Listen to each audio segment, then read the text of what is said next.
What causes the ticking sound in a clock? The ticking sound in a clock is generated by the precise and repetitive motion of the clock's internal mechanism.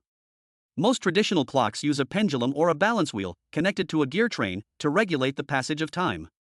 As the pendulum or balance wheel swings back and forth, it engages with the gear train, which advances the hands of the clock. Each swing of the pendulum or oscillation of the balance wheel represents a fixed unit of time, creating the familiar tick-tock sound. This sound is a result of the mechanical interactions and escapement mechanism that control the movement of the clock's hands with remarkable accuracy. Want to know the answers to the fascinating questions? Please subscribe, my Venki the Techie channel.